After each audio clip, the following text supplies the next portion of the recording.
Hey, Gary's Gulch, welcome back.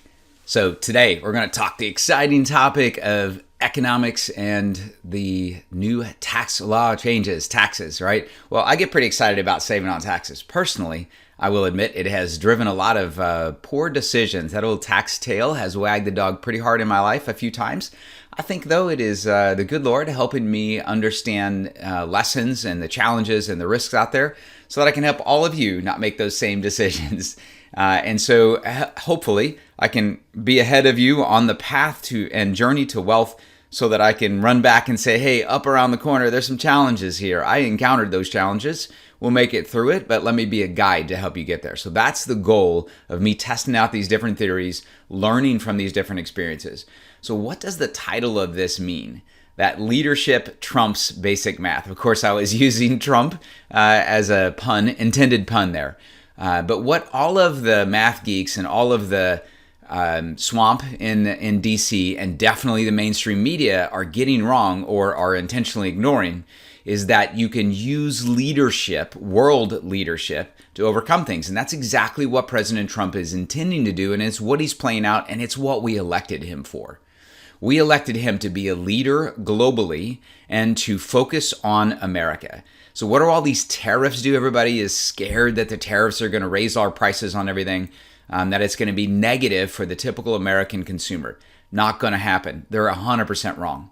Look at his trip to the Middle East, bringing in roughly $10 trillion in investment into America. So what does that do? How is it that we can raise prices supposedly on the consumer and still cause it to result in a better economy and a better standard of living here in America? Well, it's actually not that hard. All you have to do is make the inflow of money, the external tax, as President Trump has referred to it, overcome the additional expenses or losses of revenue due to the taxing authority putting taxes on all of us. So let's get into it. What is the One Big Beautiful Bill Act, and how is it going to impact the everyday life of business owners, real estate investors, and those who listen to this podcast, seeking agency and long-term generational wealth for their family?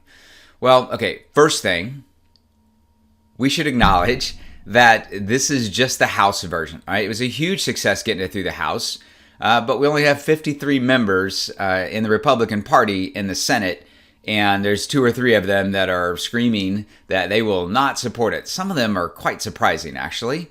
I don't know what is going on with our great Republican senator down here in the state of Florida. Doesn't surprise me that Rand Paul is saying he's not going to support. He doesn't support anything, to quote the great Senator Kennedy from Louisiana. You just got to throw that vote away, he says, because Rand Paul's not going to like anything that has anything to do with health or the economy, because he can always do it better, right? He's a great senator. I like Rand Paul a lot, but you're not going to get him on board with anything that actually has incited spending more money, right? So the extension of the 2017 TCJA, or the Tax Cut and Jobs Act. This is the one that gave us incredible economic stimulus that powered us through even surviving the Biden Biden regime.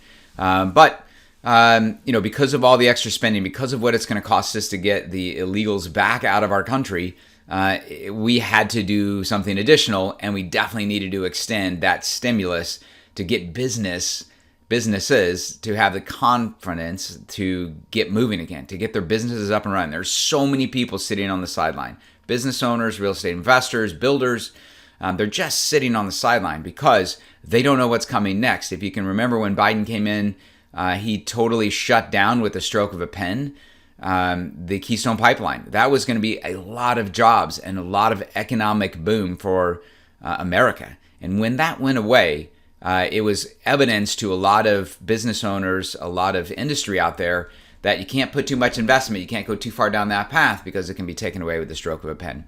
So increasing confidence that we're going to hold the House and the Senate through 2026, increasing the confidence that the Democrats still have not found their way, and they're still trying to represent gang members from South America instead of the American people, and that we will get the executive branch for another round in 2028. Those are all really important things. First, though, got to get through these tax cuts so that they don't expire at the end of 2025. So what did the House pass? Well, they extended the 2017 TCJA. What does that mean? Well, it means that it is making permanent, or it's seeking to make permanent, if we can get through the Senate, individual and corporate tax cuts that came in the 2017 Act. So if you remember, the tax brackets were lower for individuals, and then for S corporations, they got that pass-through deduction to put them on equal playing field with C corporations. All right, those were huge. But the math people, the people who just look at the simple math, they look at it and say, hey, this is not spending cuts. This is an increase. And I didn't vote for it under Biden, so I'm not going to vote for it under President Trump, even though we're Republicans and we hold things here. Well, I would ask, what is your alternative? Because it's not going to get passed. If you're trying to cut things right now when Americans are hurting coming out of this crazy inflationary environment that we had 4 years ago, that's not going to work. So if you can't cut and you're going to increase, how does that keep us from going bankrupt and losing the world reserve currency and devaluing the currency and causing massive inflation? How do we prevent that?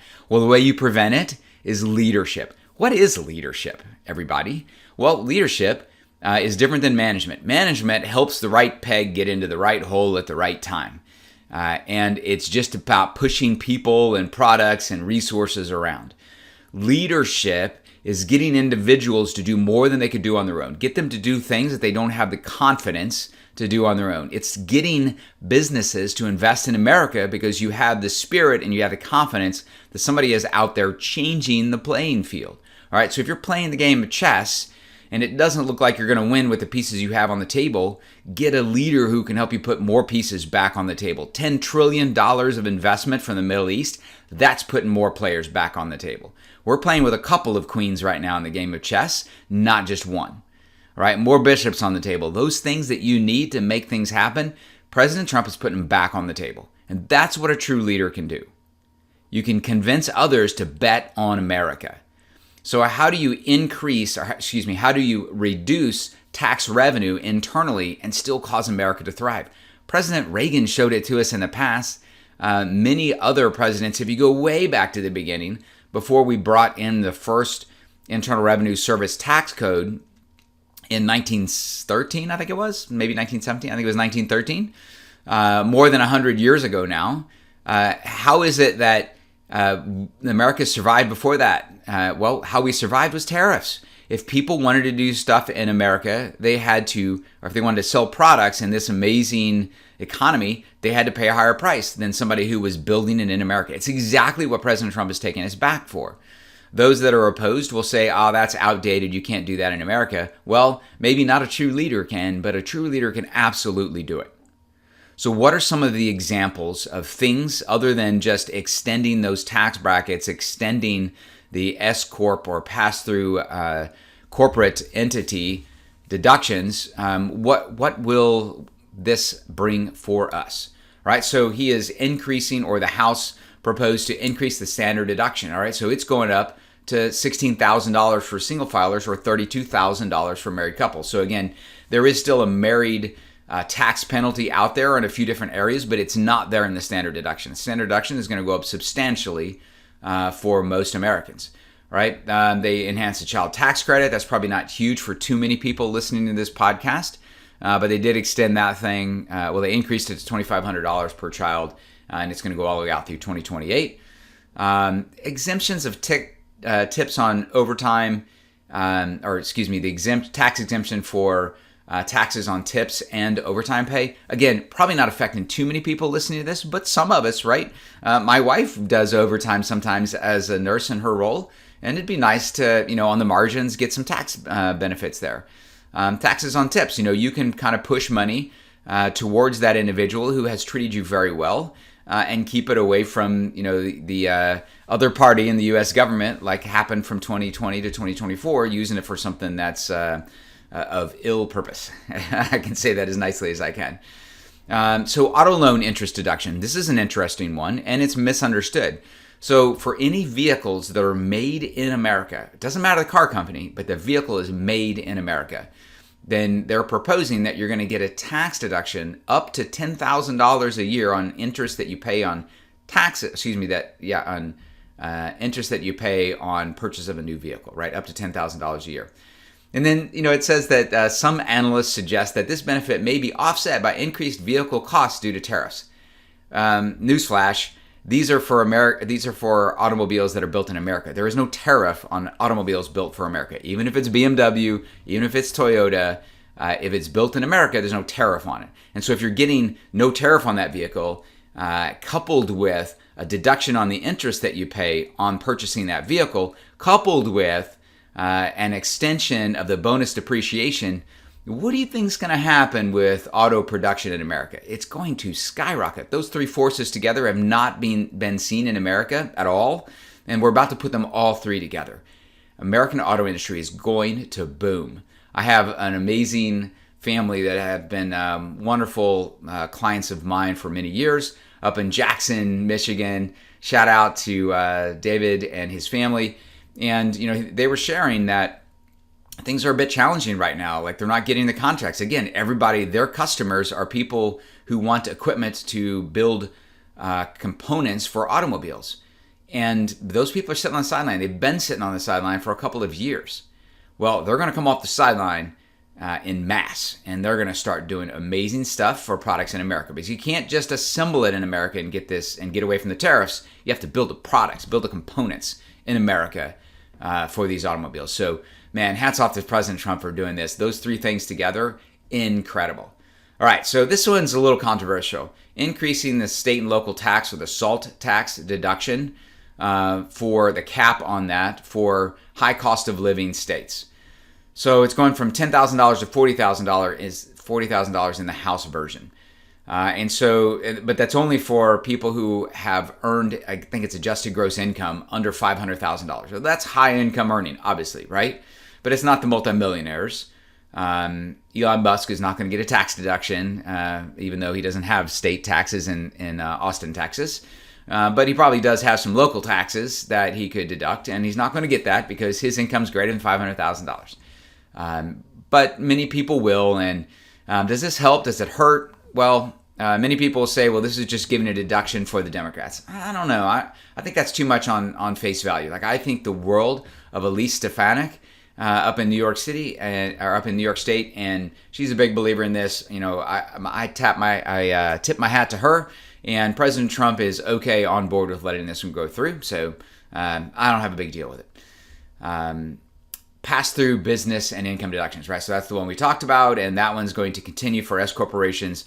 Allows you to keep your tax rate essentially at the same that we're getting from corporations. Technically, it's allowing deductions of 23% of your what's called that qualified business income thing. That's how we got it on an equal playing field with a C corporation.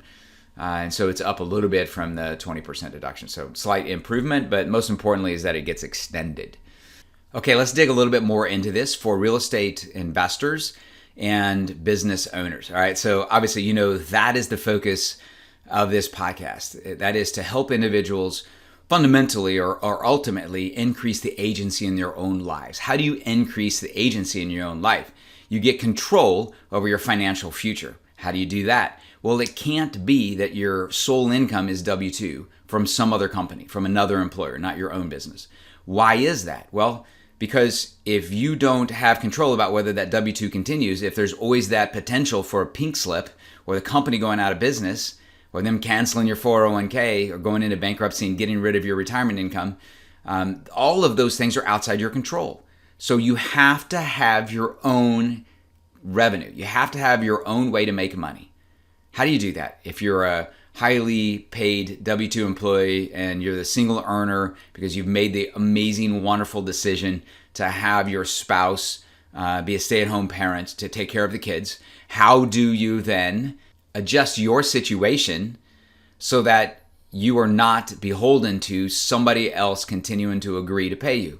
You start a side gig. You start your own business. You invest in real estate so that you can start to propel things forward. And it also gives you a tremendous tax deduction.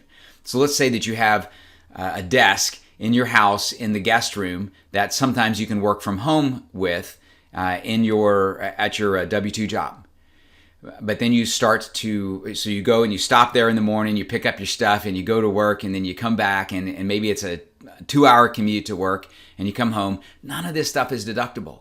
But if you can, as my awesome friend, Dr. G, and I just talked to her and her husband, Jerry, not too long ago, awesome clients and friends.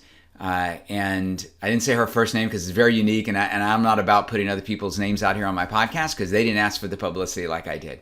But she shared for me that she had shifted from a hospitalist, a W-2 employee working for a hospital, to now being a travel doctor, right? And so she's got all these kinds of deductions and things that are going on, her commuting, having a home office, all this stuff, being able to offset that income with her spouse being a real estate investor, right? So there's a couple of things going on here. She can deduct a lot more from her business, and they now have a real estate professional in their family who is also a stay-at-home parent, the most important aspect of that. So you got to understand, you got to choose these things for value in your life and in your family, not just letting the tax tail wag the dog. Meaning that they wanted a stay-at-home parent. That was the most important thing for them. And they wanted then the flexibility to be able to reduce their taxes. And so they shifted to a 1099 kind of an income so that they have an S corporation and they're able to deduct all these things like that home office I just mentioned. If you have a home office, you stop by there, pick up your stuff, and then head to the remote office, which happens to be the place where you're working, even if it is the hospital, but they start paying you 1099. Now you're running a business, right? You're a contractor, right? And now you can start deducting all of this stuff. The home office, the travel expenses, all that stuff that you couldn't do as a W-2 employee, right? So you want to set up your life, first and foremost, to do what's important for your family, things like the stay-at-home parent, things like the flexibility of time to be able to attend things for the family, things like the control over your schedule and where you live, and all of these things, right? So you want to set up your life so that you can control that and achieve what's important for your family.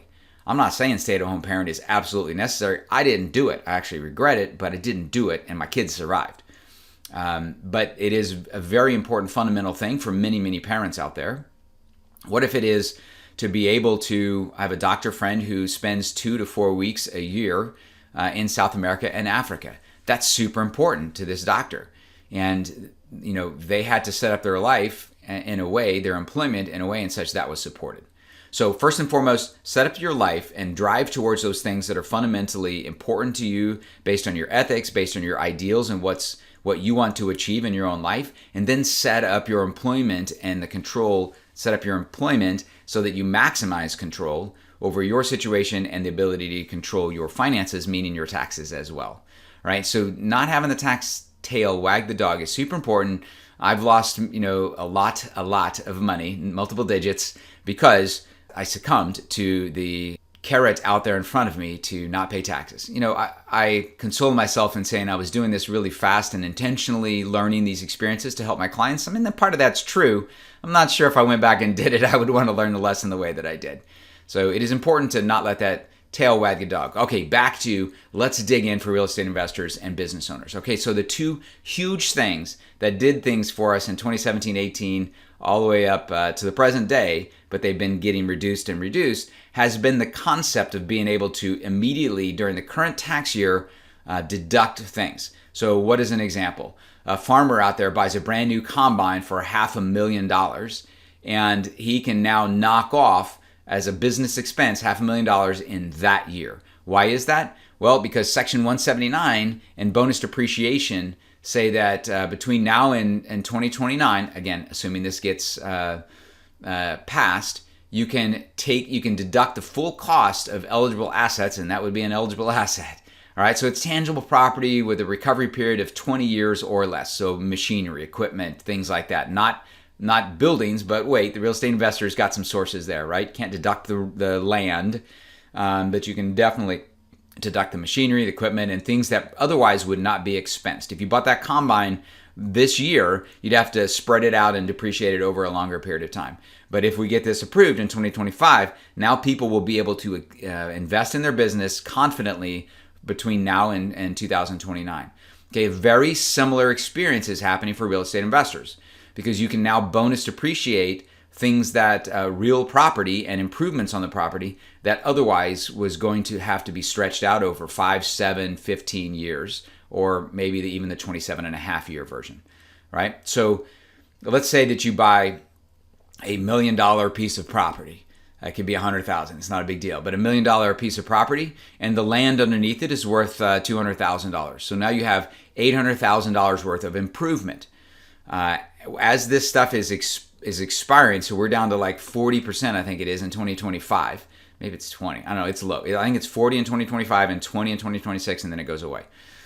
If we don't get this fixed, right? So that this bill will readjust that to be 100% through 2029. All right, so what does that mean? Well, that $800,000 currently, you can deduct 40% of it. Next year it'll be 20%. And then after that, it has to be spread out over whatever the deductions are. If you go do a cost segregation study, which I've done last year, I'm going to do it for this year. What that means is that you can figure out which portion of that building that you put together is actually a 7-year thing. Or a 15-year thing, not a 27 and a half year, which is the bricks and sticks and all of the longer term stuff, right? So if you have appliances, those are going to fall apart faster, so you can deduct them quicker.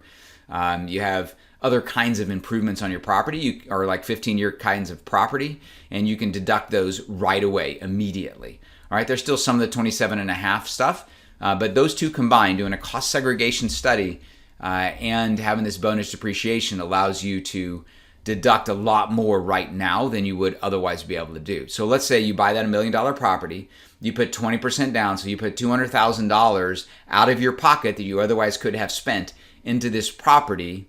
You go to your cost segregation, and lo and behold, they say, hey, you can deduct $600,000 of the $1 million property this year. Okay, so now I've been able to, out of pocket or out of my earnings for this year, take $200,000 and turn that into a $600,000 deduction. And my spouse, let's say, is a real estate professional. So while I have a high W-2, not W-2, but I have a high business income, 1099 type income, my spouse can come in and offset that income because they're a real estate professional.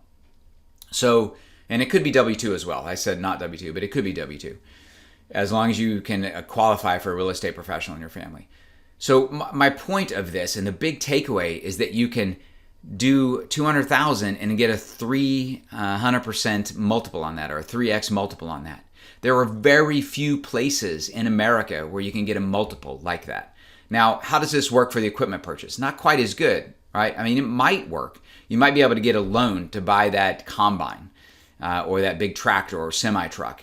And if that's the case, then you actually do go out of pocket less money. And, let's say that you're going to buy the combine and you put $100K down and you get a loan for $400K, and then you're able to bonus depreciate it. Well, you've just written off $500K with $100K in there. So maybe that's possible. I think it probably depends on the individual situation, but those things depreciate pretty heavily. So I doubt you can do the ratios there that I just explained, but you might be able to. And of course, having a loan affects future cash flow. So you got to be careful, making sure that those three elements that hold together, that keep your stool of financial foundation standing, as I say it, the three pillars that hold everything up. One is cash flow, another one is wealth, and then the last one is protection of those two, right? So you gotta watch out for cash flow, right? I'm purchasing some things for cash. I just canceled a couple of cash out refinances I was doing on new property here in Cape Coral because I want to watch more closely my positive cash flow. So just kind of holding things together in that way. Sometimes you get a little bit less leverage. But all that stuff aside, if you're in a situation where you need to offset $600,000, well, you can take $200,000 out of your income and make that happen. Today, without this change, what has been happening is that we've only been able to pull a little bit for it. Let's say that this doesn't pass and now it's 2027 and there is no bonus at all, no bonus depreciation at all. Well, even if you cost segregated, you're just moving some of the stuff from 27 and a half years down to 17 or down to 15 years. You're not pulling it into today. And so it doesn't really help. I mean, will real estate professionals get a tax deduction? Sure. Do you get a deduction for expensing something that you purchase? Yeah, but you got to amortize a lot of that. But even if you're getting expenses for everything you're doing, you're just prepaying for a bunch of seed corn and fuel and and stuff like that you can actually expense that year. The problem is if you're trying to offset $1 million of income, you had to spend $1 million to do that, right? That is not a successful approach, because now you're eating ramen noodles because you don't want to pay taxes. Like, you have to somehow be able to get a multiple on it to go do that. And that's why all of these kind of nefarious investments that I've gotten involved in the past have been so exciting. I did one on this innovative oil and gas process that was helping to reduce CO2 production. It was helping to optimize the benefits of coal production. And unfortunately, it was a big scam. And it went on for more than 10 years, and many very intelligent people I was involved with in this got suckered into it just like I did. It was quite elaborate, and it was quite humbling, but it happened. And the reason that many of us got excited about it is because we were getting the combination of oil and gas early first-year bonus depreciation, which is outside of this whole TCJA thing that happened. Oil and gas has been around for a long time, that you can get what's called working interest first-year deductions. And it's quite enticing. I've invested in oil wells, I've invested in natural gas wells, and I got involved in this kind of alternative scam thing that was happening. All right, but it was all because you could take $100,000 and turn it into a $300,000 tax deduction, something like that. And obviously, that was the tax tail wagging the dog, because it turned out to just be a scam. And so why are people investing in, and I'm not saying this is a scam, but why are people shoveling money into new oil wells when the price of oil and gasoline are coming down? Why are they still doing that? Because they want those tax deductions. And, again, I've done that. I'm taking a break from that this year, but I've done it for several years. And, really, when I go back and look at it, my return on investment is essentially the tax deductions that I got, and slowly over time maybe breaking even. It is just this drug that you get addicted to of not paying the government taxes that results in you kind of throwing away the money. These guys who can position themselves, whether it's oil and gas, whether it is a bonus depreciation thing, like, hey, we're going to build a new apartment building in this economic zone, and you should get involved because you don't have to pay taxes on your money. Does anybody need the apartment? Yeah, our study says yes, but in your gut, you're like, I don't think they do. Why then do people still get involved in it? Because they don't want to pay the taxes to the government. And so these syndicators and sometimes scam artists are positioning themselves to provide a juicy tax benefit to get people over the hump to actually invest in their thing. And essentially, big picture, they're stepping in as a taxing authority. Like, they can build a story, maybe even a true story, about how you can pay your money to them and not to the government. Do you get back a positive return on that investment? No, not unless you bring into the scenario or into the math the tax side of things. So yeah, with the tax savings that you had, so instead of giving the money to government, you give it to the syndicator, who gives you a little bit of cash flow back, but you definitely don't get made whole 100% of what you put in. But that's okay, because you got some of the tax advantage, right? So essentially, these syndicators, these oil and gas guys or whatever, they have become the taxing authority. They're like, hey, don't give it to the government. They're going to do horrible things with it. Come over here and give it to me. You don't get all of it back, but hey, when you take into the fact that you didn't have to pay it to the government, you were made whole and maybe a little bit of a plus. That's the pitch. And I'm telling you, be careful with that pitch. And the beautiful thing about bonus depreciation and Section 179 for business owners coming together is that you don't have to get sucked up into these passive investments as much anymore. You can do this yourself. President Trump and the Republicans are enabling this to happen. And it is so important for increased production in America. So what is the 2025 and going forward economic intentions of the Republican side? What are we trying to do to make America great again? We are bringing production back to America. We're getting foreign investment in America. We're giving a tax break that can be somewhat permanent for several years to business owners so that they can have the confidence to invest in America. And we're giving tax breaks to them against the tariff, because the tariff is a tax, right? So we're giving them tax breaks, incentivizing them to bring stuff back into America as well. All of those things combined can, under true inspirational leadership, can overcome the reduction in income and the potential for increase in the national debt because of it. We have a, on paper, deficit. So, that's what Rand Paul, and many of the others are saying is that, hey, I'm not voting for something that increases the national debt. If you voted for anything, Senator Paul, and since you've been in office, you have voted to increase the national debt. So how do we overcome that? Well, you're going to have to vote to increase the national debt to keep America rolling, to keep us the world power, and to allow President Trump, that a majority of Americans elected, to allow him to carry out his actions and what we, the people, want to happen. So get off your keisters, Republicans, senators, and go support the President of the United States, support the American people. Go look at the recent poll for the first time ever from Nolte that indicates more than 50% of Americans say that our country is on the right track. That has never happened in the history of this poll, going back decades. The American people have spoken. We believe in President Trump. We see what he did in the Middle East, and that's only his first foreign trip. We see how much leadership he has in Russia, in Central America, in Southern America, and in Africa. We see the influence he's having with the Golden Dome over Canada and Great Britain, meaning Great Britain's influence on Canada to stay independent. All of this stuff is important if we're going to hold on to freedoms in our world, not just in our country. So making America great makes the world great, and it gets us back on a playing field where the globalists have to go away. There's amazing things happening out there in this world, and they're starting in America under President Trump's leadership. You can lead yourself out of a situation that the basic math people look at and say isn't going to work.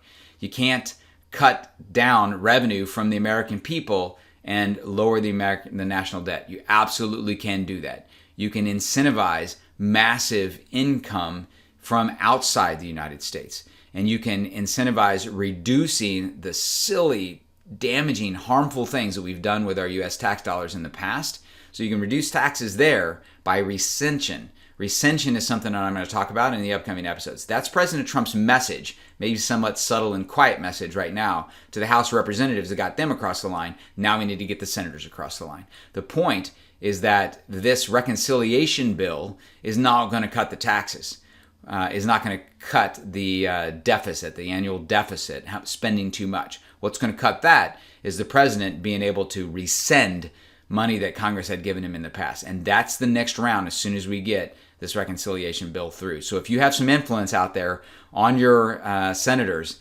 get out there and start talking to them. We have got to get this turned around. And Congress, by the way, needs to go back to work. They've got a plan to take off all of August, most of June and July. Well, that needs to be fixed. And they need to get this bill passed or get their butts back in the seats and get back to work. Summarizing, leadership is getting people to do what they otherwise wouldn't do on their own and don't have the confidence that they can do on their own. They can do it.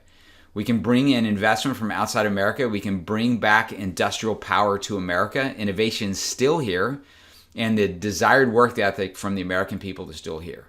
Let's unleash these businesses. Give them confidence through a good leader, a great leader, world-changing leader that we have in America right now. He's leading not just us, not just our businesses and our confidence, but the entire world. Let's get back to the basics, make America great again, and until next time, do something amazing out there in Gary's Gulch.